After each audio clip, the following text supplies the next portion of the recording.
देखिए, आज मोदी जी के मन की बात को सामूहिक रूप से सुनने का अवसर मिला। जिस तरह से भारत की सांस्कृतिक समृद्धता, भारत सांस्कृतिक दृष्टि से कितना समृद्ध है, यदि उसके साक्षात दर्शन करने हो तो हमें मोदी जी के मन की बात को सुन लेना चाहिए। किस तरह से भारत बदल रहा है,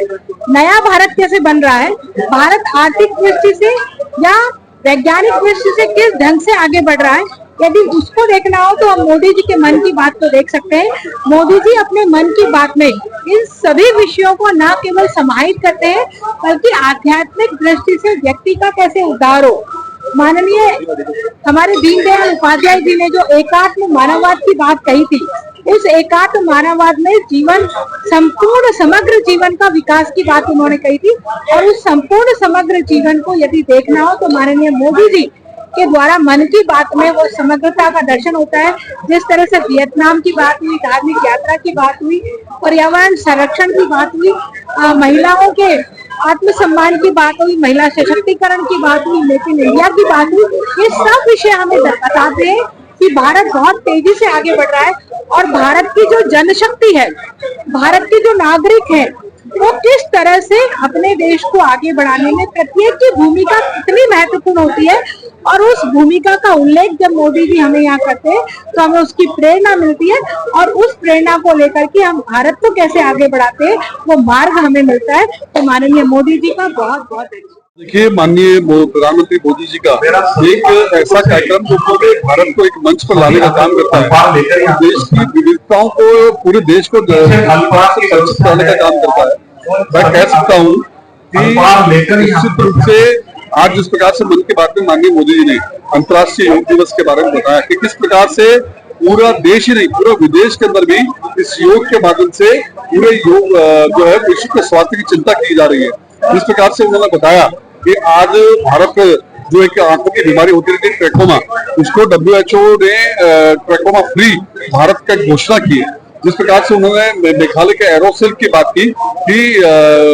वोकल फॉर लोकल, किस प्रकार से वहां की महिलाओं ने स्वयं सहायता समूह के माध्यम से और जो है उस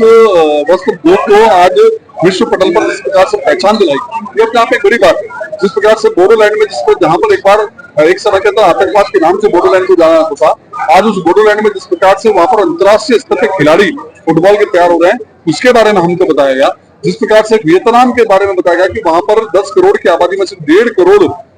जो लोगों ने है वहां भगवान बुद्ध के दर्शन किए और उनकी भव्य यात्रा यहाँ पर निकली। तो निश्चित रूप से मैं कह सकता हूँ कि इस पूरे कार्यक्रम के माध्यम से जो देश भर के अंदर जो सकारात्मक जो कार्य हैं, जैसे आज मैंने बताया कि जिस प्रकार से एक व्यक्ति ने वहां पर संकल्प लिया और जिस प्रकार से संकल्प लेकर के वहां पर पर्यावरण को, चाहे वो वृक्षारोपण का कार्यक्रम हो या फिर वहां पर जो एनिकेट्स और तालाब बनाने के कार्यक्रम हो, ऐसे सब में अगर कोई व्यक्ति अपनी भूमिका निभाता है, हम सबके लिए प्रेरणा है। और माननीय मोदी जी के इस कार्यक्रम से पूरे देश के ऐसे लोगों का प्रेरणा का स्रोत हमको जो है सुनने को मिलता है, जानने को मिलता है। मैं कह सकता हूँ निश्चित रूप से प्रभावी कार्यक्रम था। और चूंकि आज अजमेर का सौभाग्य रहा कि उसको लाइव रहा, यहाँ पर हमारे भूतपूर्व सैनिक भी आए, हमारे सीनियर सिटीजन सोसाइटी के लोग भी आए, तो निश्चित रूप से एक ऐतिहासिक आज हम सब अजमेर वासियों के लिए बड़े सौभाग्य की बात है कि जिस प्रकार पूरे देश के बारे में हमारा भारत विविधताओं से भरा है, हमारी अनेकों संस्कृतियां इस देश में चलती है, उन सभी विविधताओं को, संस्कृतियों को, विचारों को इस देश की पूरी जनता के सामने साझा करने का एक मंच मन की बात का कार्यक्रम माननीय प्रधानमंत्री जी ने पूरे 2014 से चला रखा था। आज 123वां संस्करण हम सब अजमेर वासियों के लिए सौभाग्य की बात है कि उस कार्यक्रम में अजमेर के शहरवासी लाइव जुड़े और प्रधानमंत्री जी सीधा कनेक्ट होने का हम सबको सौभाग्य मिला। मन की बात के कार्यक्रम के माध्यम से निश्चित रूप से नए नए इनोवेशंस पूरे देश में जो चल रहे हैं, प्रधानमंत्री जी के माध्यम से देश की जनता को जानने का मौका मिलता है। आज के मन की बात के कार्यक्रम से जिस प्रकार प्रधानमंत्री जी ने स्वदेशी को महत्व देने की बात कही, व्यापारियों को आग्रह किया स्वदेशी सामानों को बेचें और देश की जनता से आग्रह किया है कि स्वदेशी सामानों को खरीदे। जिस प्रकार देश में 50 साल पहले आपातकाल लगा और 50 साल पहले किस प्रकार लोकतंत्र की हत्या करने वाले लोगों के लिए देश की जनता ने, लोकतंत्र को बचाने के लिए देश की जनता खड़ी हुई, इन सब बातों का संस्मरण आज की मन की बात के कार्यक्रम से देश की जनता के सामने रखा।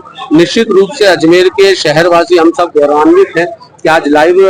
कार्यक्रम के माध्यम से हम प्रधानमंत्री से जुड़े और देश की संस्कृति और सभ्यताओं को और विचारों को और पूर्ववर्ती बातों को हमें सुनने का और देखने का मौका मिला।